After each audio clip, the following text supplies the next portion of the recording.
español que se llevará a cabo en el mes de marzo en las localidades de Zafra y de Trujillo. Mirad, aunque tuve la suerte de conocer y tratar a Julián Rodríguez, me siento pues casi una extraña, rodeada de aquellos que habéis compartido con él tantas horas, tantos días, tantos años, y hoy pues habéis decidido estar aquí.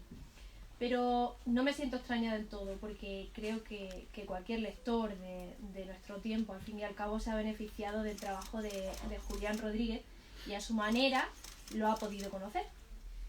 En Extremadura, por supuesto, porque jamás abandonó su comunidad y mantenía un contacto y una presencia permanente. Y en cualquier parte, porque su obra literaria, su editorial y su artística tiene una dimensión totalmente europea. La contribución de Julián es parte esencial del desarrollo de la cultura en España, y ese legado es el que queremos recordar y, por supuesto, también celebrar.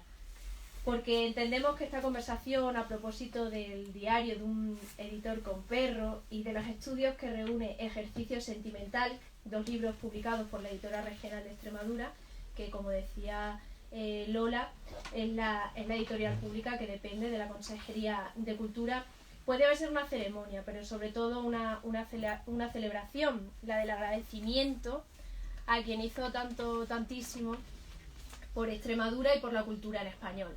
Yo, como consejera, estoy aquí pues para expresar el agradecimiento y también para reiterar nuestro compromiso con esa idea de cultura. Son muchos los aspectos en los que brilló Julián, muchísimos, y entre tantos esta conversación pues quiere destacar su esencial condición de escritor.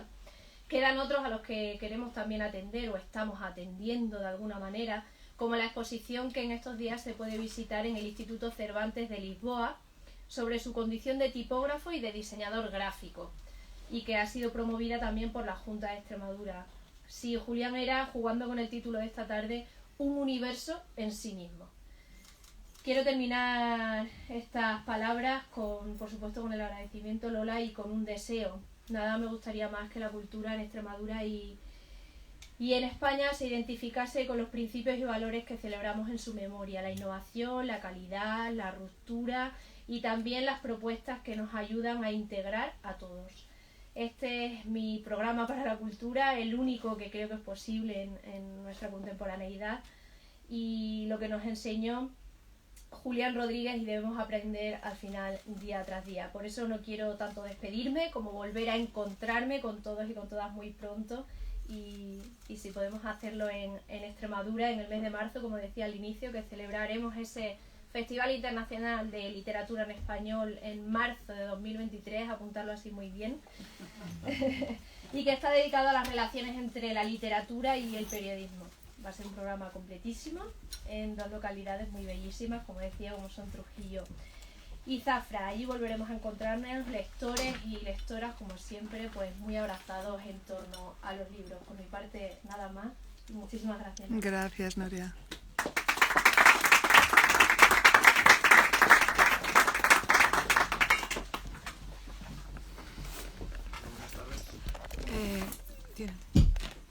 Buenas tardes. Como he sido ungido como moderador de la mesa, lo primero de todo darle las gracias a Lola y a la librería Alberti, porque no se me puede ocurrir mejor sitio para homenajear a Julián que una librería. Yo cuando era librero me llevaba torta de casar, no sé si a todos os daba el mismo trato. Hablaremos. Siempre se usa mucho el dicho ese de fulanito es un hombre del Renacimiento. Julián no era un hombre del Renacimiento, era un renacimiento entero, ¿no? Porque ha hecho tantas cosas que podríamos hablar de su obra y de sus actividades por capítulos, ¿no? Julián poeta, Julián novelista, Julián editor, Julián galerista, Julián cocinero, Julián, y luego todos los mitos de Julián, ¿no? Todos hemos escuchado muchas cosas de Julián que no sabemos si son verdaderas o falsas. Entonces, para empezar, yo os propondría un pequeño turno de intervención para que cada uno expongáis un poco vuestra posición sobre el tema Julián, y luego, si os parece, entramos a conversar un poco. Ángeles, si te parece, te cedo la palabra. Hola, buenas tardes. Bueno, gracias por invitarme a hablar aquí hoy.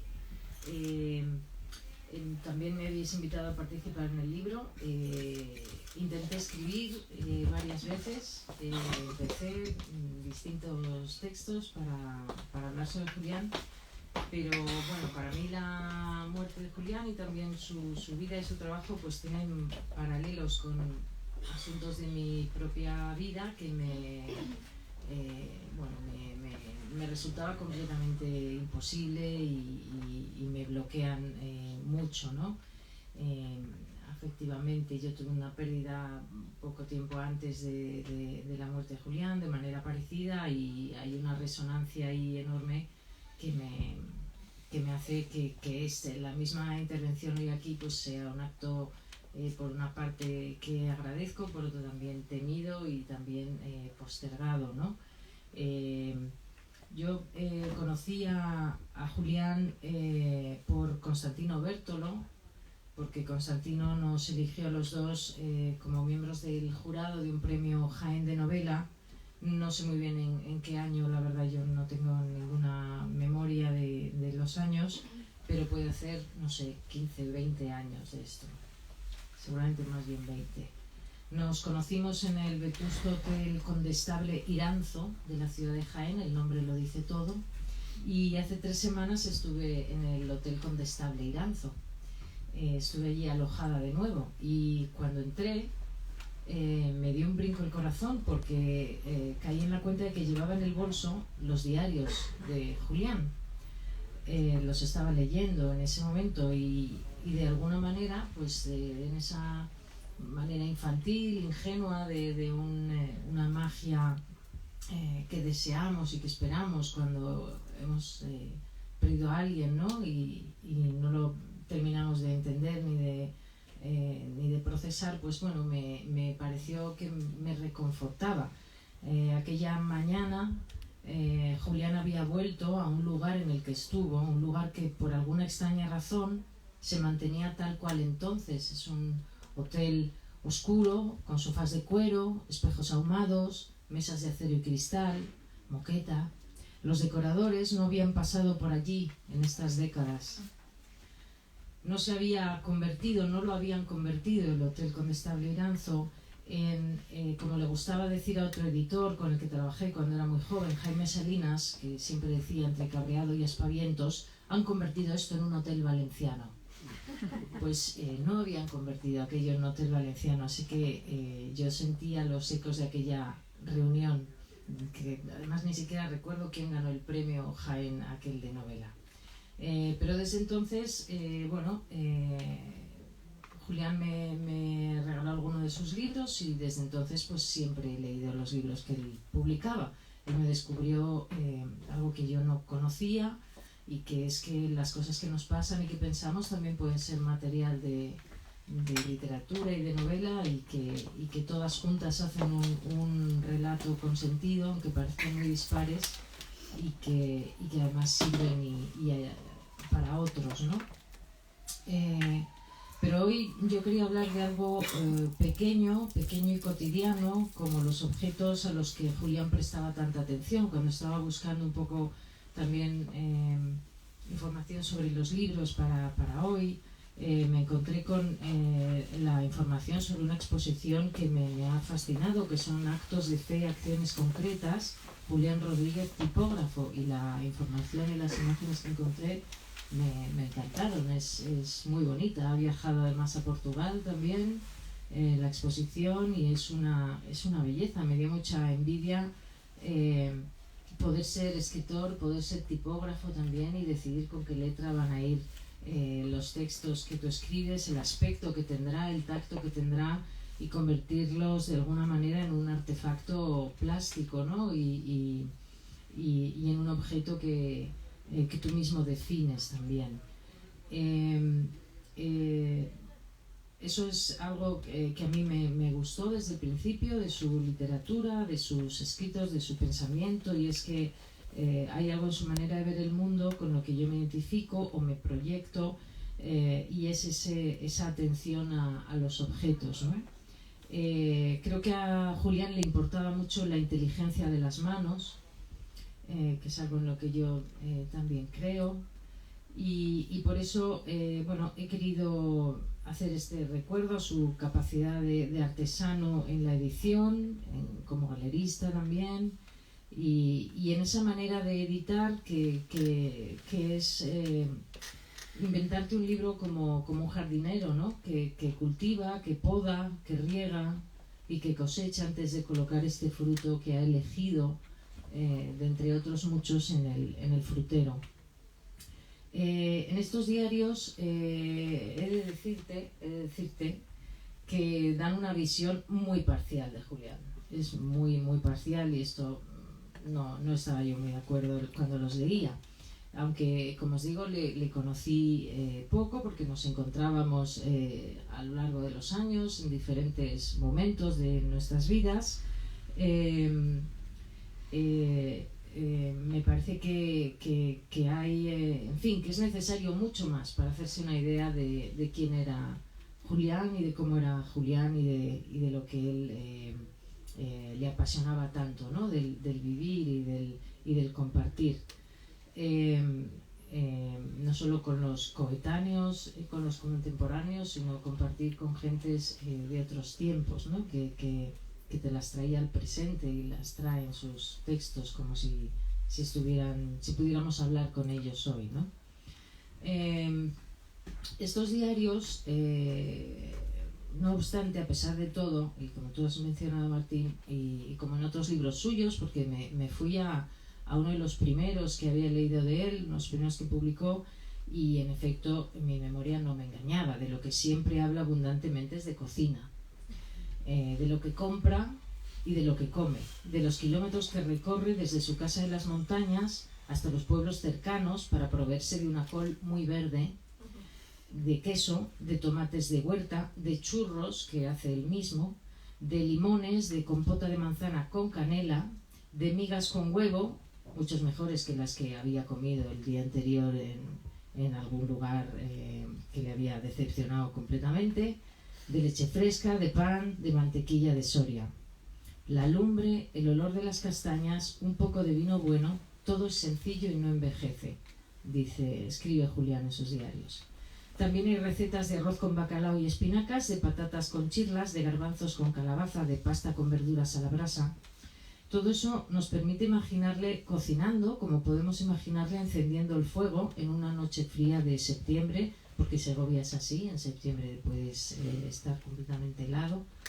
Es como cuando leíamos en los libros de los 5, me hizo recordar a cuando leíamos en los libros de los 5 ese menú de sus meriendas, ¿no? Que se nos hacía la boca agua. Cuando Enid Blyton escribía, pues ella vivía en plena posguerra mundial y los ingleses tenían cartillas de racionamiento.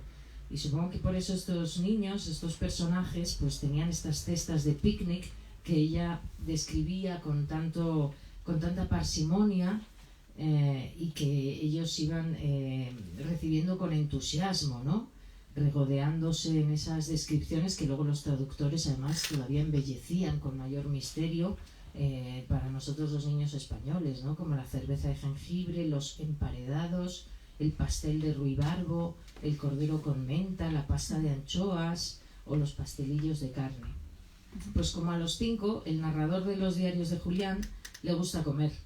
Y como los 5, habla de comida y de su preparación con sencillez, con respeto y con mimo, que no veneración. No son los diarios de un gastrónomo en ningún caso, por supuesto que no, ni de un chef cursi. Por eso a los lectores nos abre el apetito, porque activan el recuerdo, que es algo en lo que él era especialmente bueno, ¿no? Mediante su propio testimonio activar en ti algo. Como una fotografía, esas descripciones evocan esos planes que él hace de ir a comprar, o cuando recuenta lo que tiene en la despensa o lo que va a echar a la cazuela, evocan sensaciones que provocan en nosotros esos relatos propios, ¿no? De una huerta, de un despacho de pan, de un colmado carnicería, de un gallinero, de un horno, de toda una despensa que recuperamos aunque ya no la frecuentemos. En el calor y la intimidad de la casa, el tiempo no es de este tiempo, sino de aquel otro en el que me enseñaron a cocinar las mujeres, explica Julián también en referencia a su madre y su abuela en un pasaje que a mí me gustó especialmente. Así que quiero dar las gracias, por lo tanto, a Julián, a sus editores, a quienes permiten que estos libros se publiquen, por supuesto a Javier, y también a Irene, por traernos de vuelta este apetito, que es un apetito muy de Julián, que no es de cualquier cosa, sino de platos en apariencia sobrios, pero cuyos ingredientes enumeran la totalidad de una vivencia y de una toma de posición que es estética y que es moral ante la vida. Así que, como él dice en un momento dado, sirvan sus descripciones, sus menús y sus diarios para recordar en el futuro lo que está en nuestras manos y lo que no.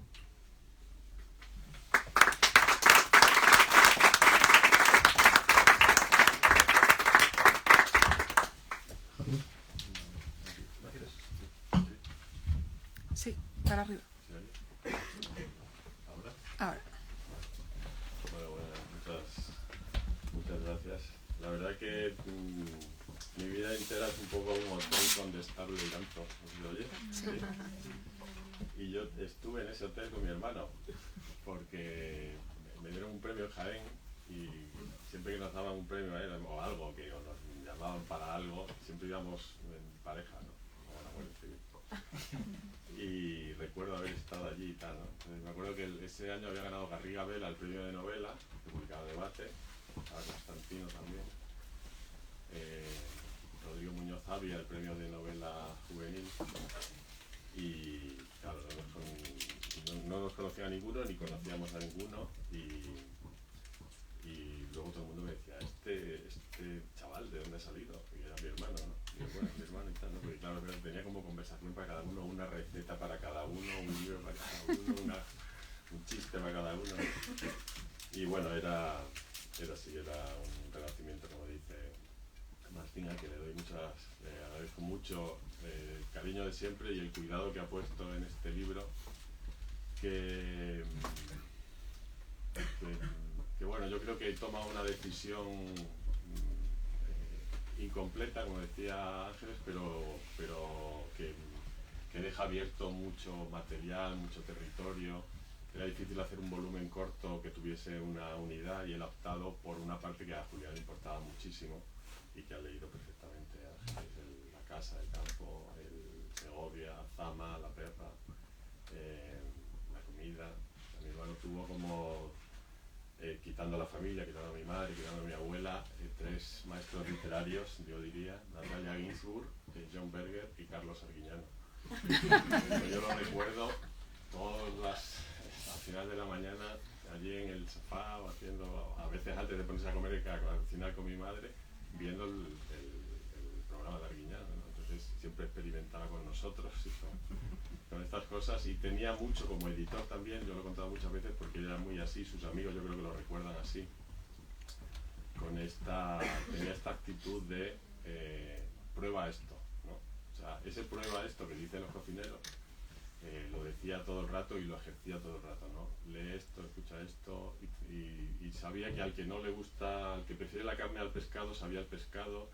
O sea, no era impositivo, también puede ser muy pesado, pero no era impositivo de esto no tienes que probar, ¿no? Sino que daba un poco con el carácter de cada persona y sabía por dónde. Yo recuerdo, y lo recuerdo siempre porque es una de mis anécdotas favoritas de mi hermano, no estaba yo, de Valentín Roma, escritor, el director de La Virreina ahora, escritor de Periférica, que contaba que un día, hablando de comida, por supuesto, pues imagino que había hablado de fútbol, de arte, de todas estas cosas que hablaban, le dijo, se iba al AVE Valentín y le dijo, te voy a llevar a un sitio para que te lleves la merienda, y lo llevó a la Duquesita. Entonces le compró allí unas cosas y le dijo, te lo abres en el tren, ¿no? Y entonces Valentín dice que abrió la caja, esa caja preciosa, maravillosa, la Duquesita, y muerde una palmera, un croissant.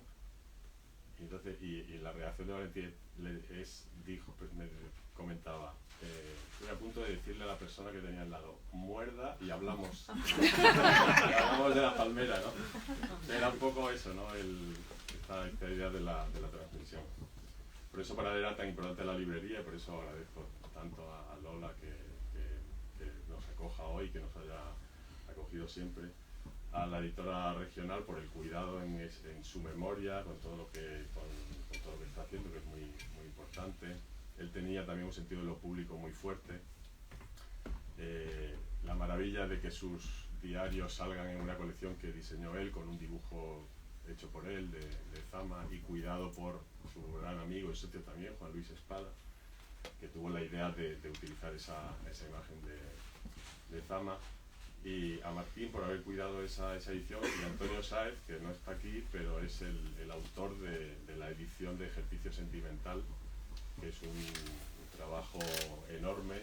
Por su parte hace un prólogo precioso y que sitúa muy bien la obra literaria de Julián, por la idea de sacar a Julián también de este anecdotario en el que los amigos y los familiares sobre todo podemos dejarlo siempre, no era sobre todo, como dice Antonio Sáez, la literatura era como su columna vertebral y todo circulaba en torno a eso, el arte, la amistad. No era lo más importante de su vida, pero había sido un poco el hilo conductor. Y Antonio, con la editora regional, tuvieron la idea de hacer un libro de estudios para que después del aluvión maravilloso de recuerdos que se publicaron y se escribieron cuando murió, estuviese presente que era sobre todo un escritor que escribió novela, que escribió un libro de poemas, que escribió cuentos, y bueno, puso a las mejores mentes a pensar sobre esa obra. Y al final yo hago una pequeña contribución al final, que es una cronología, porque igual que leer el diario me costaba, también me costaba releer cosas. Bueno, Antonio, que quiero desde siempre, me dice, escribe algo, y lo único que se me ocurrió fue hacer lo que seguramente solo podía hacer mi madre, que no quiso firmarla, y yo, que era hacer una cronología contando un poco la vida de Julián, la relación desde la infancia un poco, que es algo muy, muy importante. Leyendo ese libro de estudios, aparte de ser algo muy, muy serio, de mucho empaque, me ha sorprendido pues, con lo que sucede cada vez que alguien interpreta algo que crees que conoces o que crees que conoces, ¿no? Empiezas a ver esquinas que no habías ni siquiera sospechado, y que yo creo que es posible que el propio Julián ni hubiese sospechado, ¿no? Porque me acuerdo que siempre hablábamos de esta cuestión de la interpretación, ¿no? Y tenemos esta frase que le preguntaron una vez a Cesare Pavese por qué había tanta metafísica en sus libros, ¿no? Y él decía, yo no sé si hay metafísica, y ni niego que esté ahí, lo que digo es que no la he puesto yo, ¿no? Pues a veces yo tengo esa sensación, ¿no? Como que hay cosas ahí que alguien ha puesto, seguramente uno de esos múltiples Julianes, pero bueno, este era solo quería dar las gracias, y que en el fondo el que más sabe, aparte de Ángeles, que ha hecho esta lectura preciosa y cercana, es Martín, que también contribuye en ese libro, en el libro de estudios me refiero, con un análisis del diario en el que él estaba trabajando, con las piezas de resistencia, que son unos trabajos más autobiográficos. Y bueno, yo creo que quizá por alusiones Martín debería responderle a Ángeles por qué tomó la decisión de hacer el diario como es. En defensa propia. No, bueno, fue un poco paralelo, ¿no? La escritura del capítulo del libro de ensayos a la preparación del libro. Y como que una cosa que teníamos muy claro cuando hablábamos, me parece, eran textos que Julián había escrito, que Julián había publicado porque estaban en Facebook, o sea, no es como que se haya ido a buscar ningún material que él no hubiera dado a conocer, pero no había ordenado, no era como lo que faltaba por hacer. Había dejado en algún documento de Word algunas cosas ordenadas, había prometido a alguna revista que iba a enviar parte de ese material, pero no lo había llegado a hacer. Entonces era imposible saber qué libro hubiera llegado a hacer, pero sí que había dos cosas que nos parecían muy claves. Este libro no podía eliminar la posibilidad de otros libros futuros basados en ese material, y tenía que tener una lectura independiente.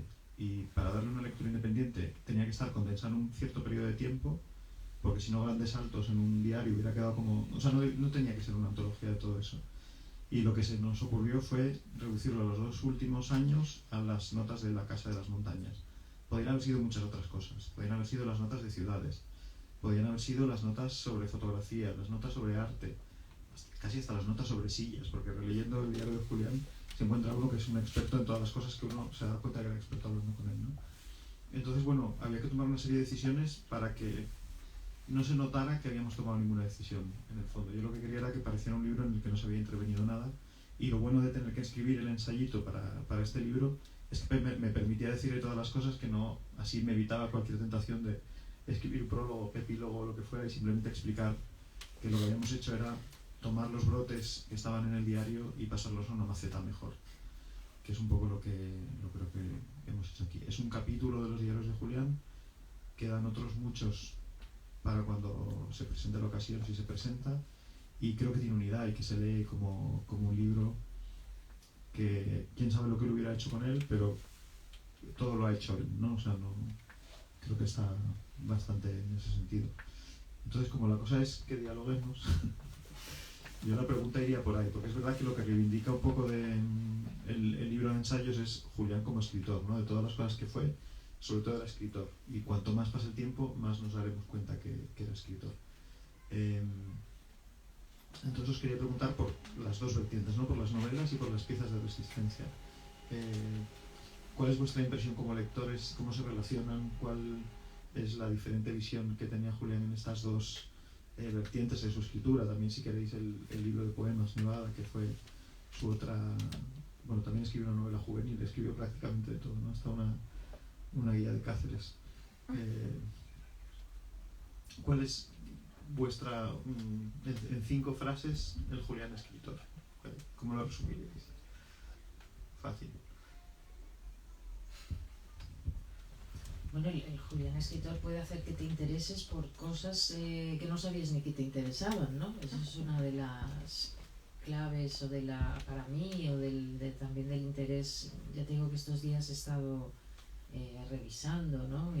Aquellos primeros libros que yo leí, y es verdad que veo las notas que yo tomé en aquel entonces y sí, te sirve para muchas cosas. De hecho, siguen sus referencias, pues son referencias muy... Bueno, en este libro, aparte de cocina, el otro asunto del que habla muchísimo es de música clásica, claro. Es una buena guía para introducirte en el género del Lied o para otras cosas, pero para mí, bueno, no es fácil. Quizá eso está más en una tradición a lo mejor anglosajona, de hacer ensayo o hacer una escritura con muchas referencias culturales, pero que sean muy útiles, cercanas, como que es algo vivido, ¿no? No es algo que está ahí, escapa de lo académico, pero al mismo tiempo es muy riguroso en sus referencias, y todo eso, pues a mí en aquel momento pues es algo que me maravilló. Y también eso que luego sí se ha hecho mucho más común y también denostado, que es esto de la autoficción, ¿no? Pero a mí eso me sorprendía mucho como lectora que no provenía para nada del mundo literario, aunque yo había trabajado en una editorial inicialmente al principio de mi carrera profesional, pero me gustaba esa mezcla de tonos y de géneros y de personajes y todo lo que puede caber en una página de Julián, ¿no? Pero claro, para mí sí que es verdad que en mi cabeza, mira que ahora vengo del Museo Reina Sofía, y si le hubiera dicho a Manolo Borja Villera, al director, vengo a una cosa, me tengo que ir corriendo porque voy a una cosa de Julián Rodríguez, pues claro, seguro que Manolo me hubiera dicho algo, pero es que para mí es tan escritor que no me cuesta, cuando entro en el museo, pensar que también me lo he encontrado muchas veces en Arco, claro. O sea que como ves, las 5 frases no es lo mío.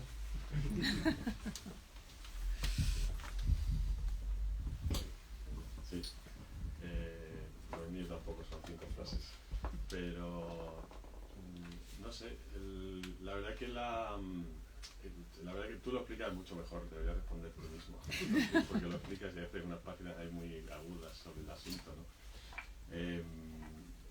Yo creo que tiene, dándole vueltas a la cabeza, pensaba que si Julián, si hubiese que dividir la obra de Julián como por etapas, más que por los libros, que a mí se me pierde un poco, lo pensaba como en dos grandes revistas que él creó, diseñó, puso a escribir a la gente, que eran Subrosa y La Ronda de Noche. Una que era una revista de los años 90 de arte contemporáneo y estética muy dura, digamos, y una mucho más literaria, que es La Ronda de Noche, donde había como un guiño mucho mayor a la tradición, que está en su primera novela, en Tiempo de Invierno, que es una novela juvenil que se publicó en Alba, una novela corta. Y La Ronda de Noche llevaría a Casa Sin Fin, a la galería, igual que, a Subrosa, años después, o sea, muchos años después, aparece otra vez ese interés, o reaparece, o se retoma, o se recoloca por el arte contemporáneo, que está en Casa Sin Fin. Y de hecho Casa Sin Fin es como el gran proyecto de arte cuyo embrión yo diría que es Subrosa, esa revista, que tuvo 3 números y más una edición en vídeo, más separatas. Y luego Periférica como editorial, que sería la vertiente más literaria, ¿no? Y al final yo creo que él dio también con su voz, dio muchos bandazos, pero fue como haciendo un camino paralelo que al final convergía, ¿no?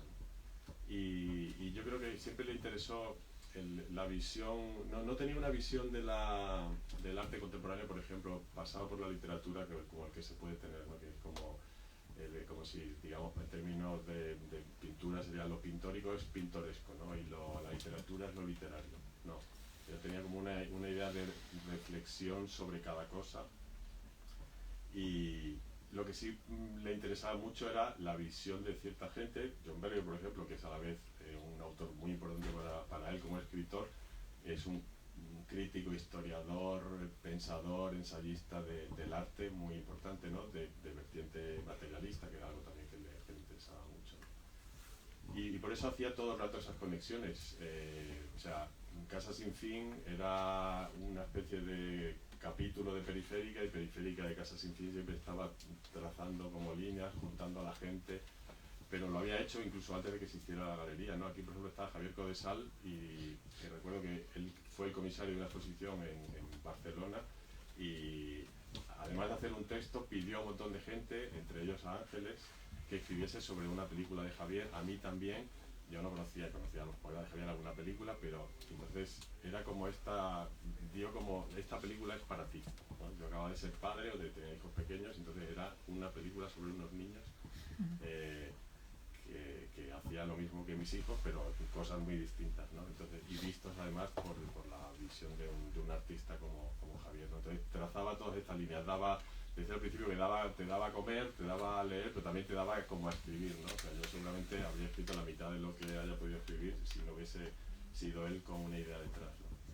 Entonces, y finalmente aparece esa vertiente autobiográfica que yo creo que cuesta mucho plasmar y que te convenza, ¿no? Porque tienes que vencer el pudor, porque tienes que vencer tu propia exigencia, porque tienes que asumirte también, ¿no? Tienes que asumir de dónde vienes y cómo haces literatura sin embellecerlo. Y por eso yo creo que es tan interesante ese libro de estudio de ejercicio sentimental, porque va trazando un poco todos esos caminos. Y el diario pues ya es como la culminación total, porque era algo a la vez público y privado, donde contaba lo más privado, pero se ponía en Facebook. O sea,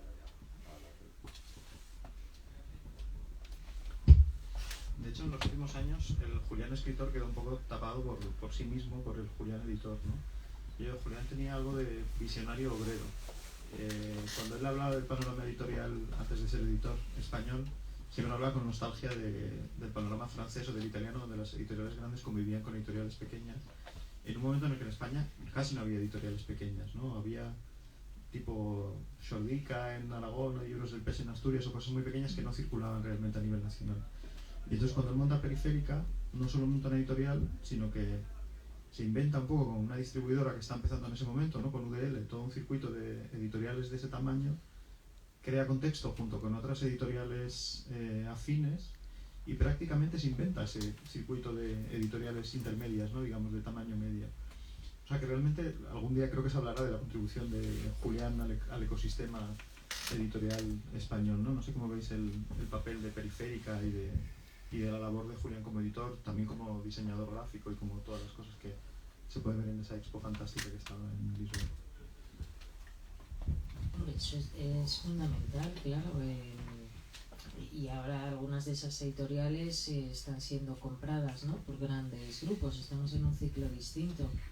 Pero otra de las cosas, hay dos aspectos que tú antes has señalado que a mí me parecen también importantes porque no son fáciles de conseguir, ¿no? Es ese empeño que él tenía, muy fructífero y muy natural al mismo tiempo de la centralidad de la periferia, de Cáceres, ¿no? De que él era de ahí, tener su base ahí, todo eso, aunque viviera en Madrid o aunque tuviera la casa en Segovia, pero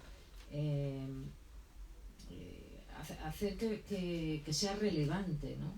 Eso no es fácil, por lo menos en España no es tan relevante, porque o caemos en el pintoresquismo o en el nacionalismo tal, y en eso me parecía que él lo hacía muy bien, dar ese lugar y ese protagonismo a Extremadura y a Cáceres y a su pueblo, por supuesto. Y luego también esto que has mencionado de que él creía en lo público, ¿no? Había trabajado en la editorial de la Comunidad Autónoma y es verdad que había trabajado con el mismo empeño o exquisitez que si hubiera sido su propia editorial, y eso es algo pues que también es en fin, es muy importante y le distingue.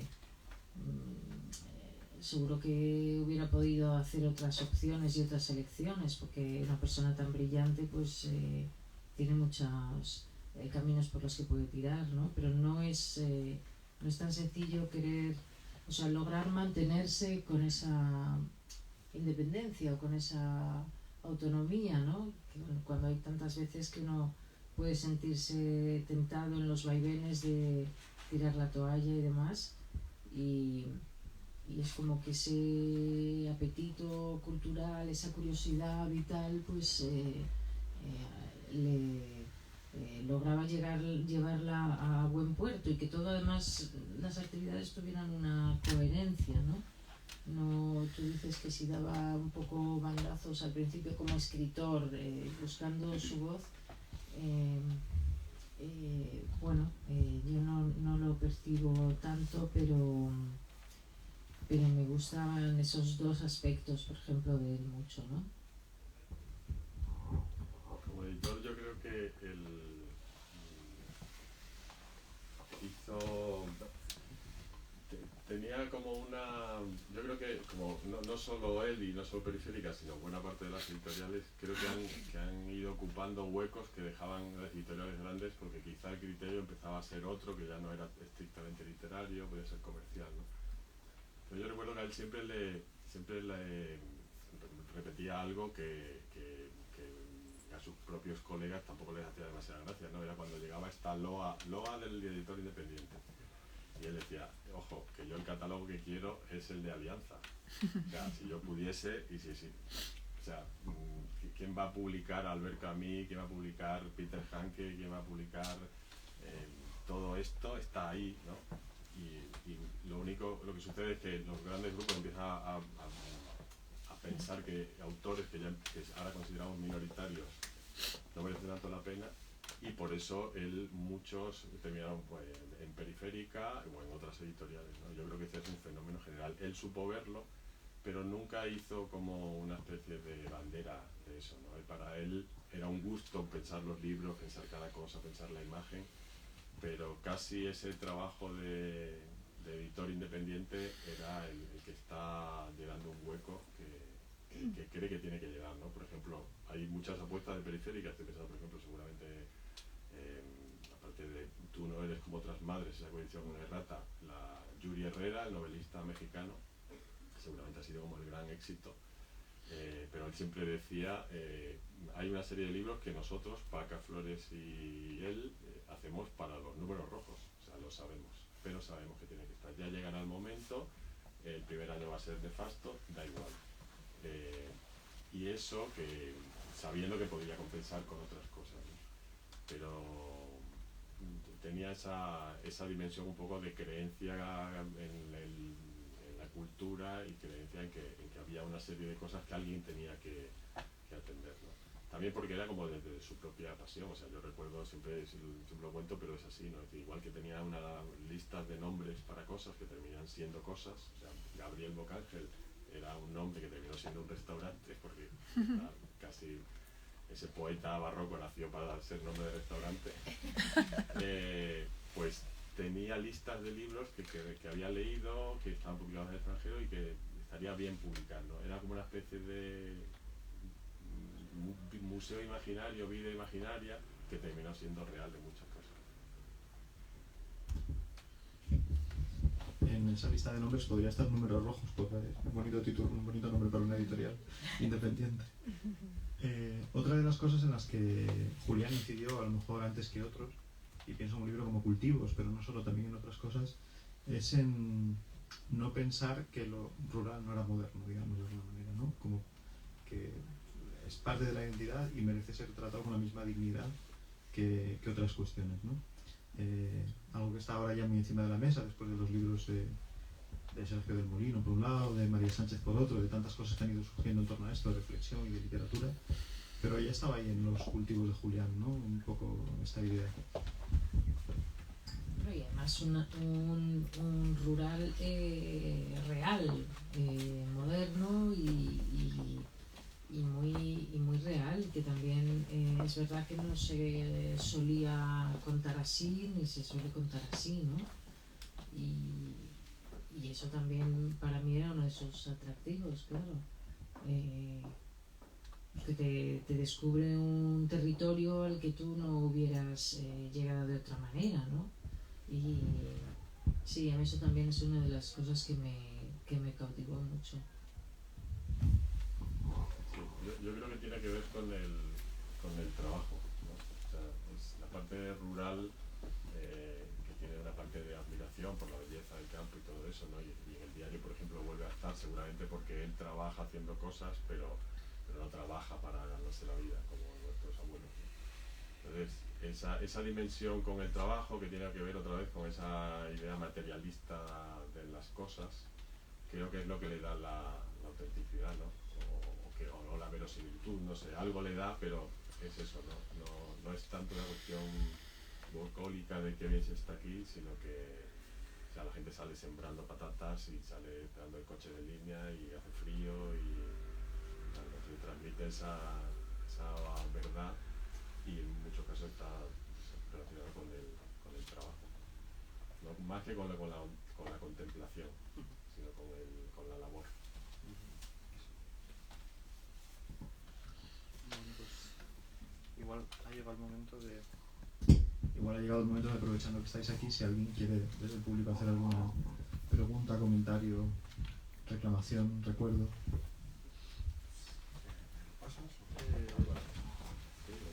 Es alámbrico, entonces... alámbrico. Bueno, yo soy Álvaro, yo formé parte de Casa Sin Fin junto con Javier Cobesal y otros artistas, y se ha hablado de Julián como galerista. Pues bueno, Casa Sin Fin tuvo que ponerse en un lugar, ¿no? Es decir, en ese lugar de las galerías, o en ese lugar de las ferias de arte, como el Arco. Pero yo no sé realmente si Casa Sin Fin realmente era una galería. Es decir, creo que era un lugar común que él creó, con otro tipo de aspiraciones, de deseos mucho más grandes y mucho más finos y mucho más sutiles que una galería. Yo recuerdo, sería el año 2010, yo no vivía en España y me llega un correo de un señor que se llama Julián Rodríguez, que yo no conocía de nada, y de repente me llega una lista de todas las cosas que yo había hecho y de lo que él quería hacer, ¿no? Y lo que él quería hacer no era una galería, era un espacio para mostrar proyectos de personas concretas, y a lo mejor no un proyecto, sino que a lo mejor a lo largo de un año mostrar 5 proyectos de esa misma persona a lo largo de su vida. O sea, hay una cosa ahí como de editor, ¿no? También, ¿no? De ir mostrando capítulos. Luego si vemos a Casa Sin Fin, es decir, lo que va pasando en Casa Sin Fin, hay una serie de, digamos, de personas, de artistas, pero hay otras exposiciones intercaladas, comisariadas por Julián, con fotografía, sobre todo de fotografía histórica, incluso de fotografía a veces incluso anónima, es decir, que contextualizan de alguna manera el trabajo y los contenidos de los que por allí estábamos pululando, ¿no? Y luego hay una cosa, es decir, hay anécdotas, pero creo que son muy relevantes, ¿no? Es decir, no sé si fueron unas vacaciones de Semana Santa o de Navidad, que la galería cerró y Julián colocó un papel en la puerta diciendo, bueno, cerramos de tal día a tal día, yo recomiendo para estos días estos títulos, ¿no? Cosa que los galeristas de Dr. Fouquet dijeron, mira este que nos dice que tenemos que leer. O, por ejemplo, el mundo de la galería, que pues es un mundo muy mercantil, ¿no? Es decir, muy de feria, muy de postureo, y que Julián tuvo que entrar ahí, evidentemente, para que aquello tirara para adelante, ¿no? Pero la realidad es que en este mundo de las galerías el galerista se lleva un 50% y el artista se lleva el 50%, ¿no? Pues hubo varios casos, sobre todo con piezas grandes, con instalaciones o con series grandes, donde el artista se llevó el 50% y Julián renunció en gran parte a su 50% para que esa pieza, esa instalación acabara en sitios específicos. Cosa pues que un galerista tal y como lo conocemos no hace. O el hecho de comprar una impresora enorme para que fuéramos a imprimir en Malpartida, ¿no? Es decir, en un garaje de Malpartida, las fotos para las exposiciones, ¿no? Es decir, que no es una galería, y a lo mejor Javier también quiere apuntar algo, era otra cosa. Era otra cosa. Y creo que este aspecto, digamos, de lo económico ya dice mucho, ¿no? De ir sembrando, ¿no? Desde quien cultiva, al final, quien siembra, pues al final va engrandeciendo y va generando esos frutos que tú decías. Julián miraba mucho cuando pensaba en lo natural, es decir, cuando aparece la flor, o incluso antes de aparecer la flor, como podas, aparece la flor, como vas viendo si se hiela, si no se hiela, si cae lluvia, si la flor se estropea, cómo va creciendo el fruto que queda, y al final recoges, y al final ese fruto es como ese gran producto, ¿no? que a través de ese tiempo has ido cuidando, ¿no? Y Casa Sin Fin yo creo que tenía que ver algo con eso. Y no, yo lo veo ahora ya con un poco de distancia y no, era otra cosa que para los que lo vivimos fue algo, yo creo que no volveremos a vivir, ¿no? No sé, Javier, ¿tú qué piensas? Bueno, me cuesta hablar,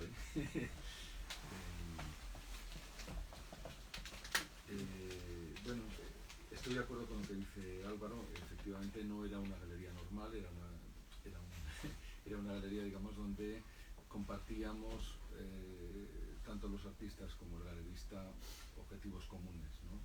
No era muy a menudo en las galerías, eso se comparte menos, ¿no? Hay como distintos puntos de vista y hay distintos objetivos, ¿no?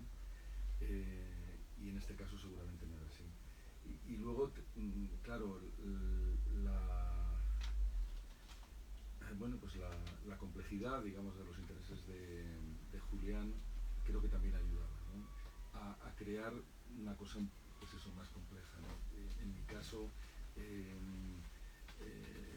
digamos que al poco de conocer a Julián, que lo conocí como gracias a Iván de la Nuez, ¿no? Que un día aquí en Madrid me dijo, estábamos preparando una exposición para la Virreina y me dijo, mira, tienes que conocer a una persona que creo que te va a gustar mucho, y entonces todavía no existía Casa Sin Fin, y bueno, Julián fue comisario junto con Iván de aquella exposición, o sea que digamos que mi entrada con Julián no fue tanto no fue como galerista, fue como comisario, como lector realmente de mi obra, ¿no? Me sorprendió que conociera mi trabajo tan en profundidad, y coincidiendo con aquella exposición, muy poquito después apareció en Periférica un libro mío que llevaba 12 años esperando la publicación, y que por tanto hacía que la aventura fuera muchísimo más compleja, ¿no? Pero no soy capaz de seguir.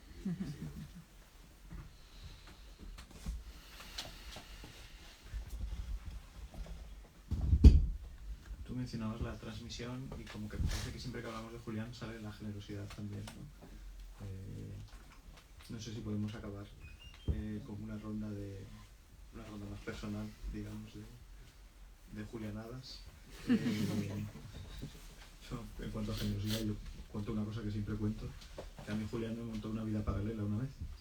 Yo trabajaba en un periódico, estaba a disgusto, se lo conté a Julián, y Julián me dijo, ¿tú te fías de mí? ¿Cómo no?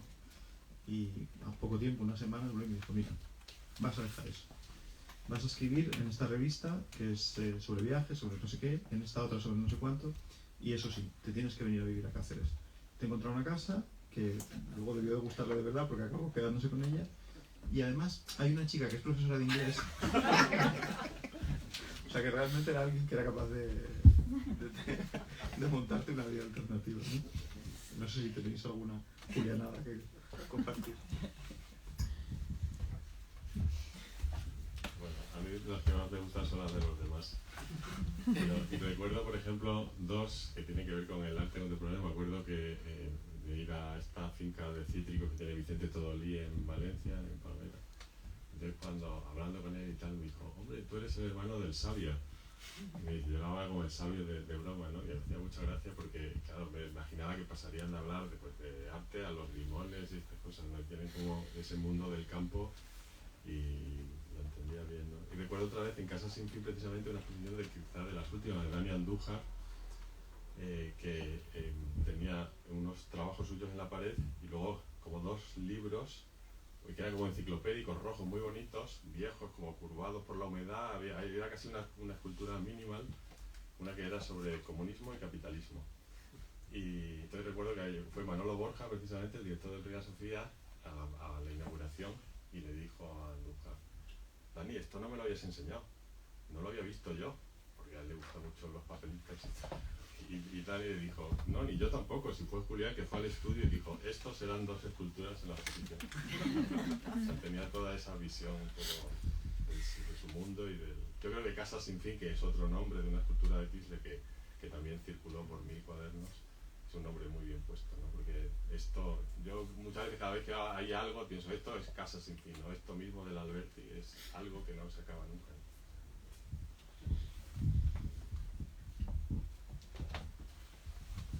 Bueno, pues muchas gracias.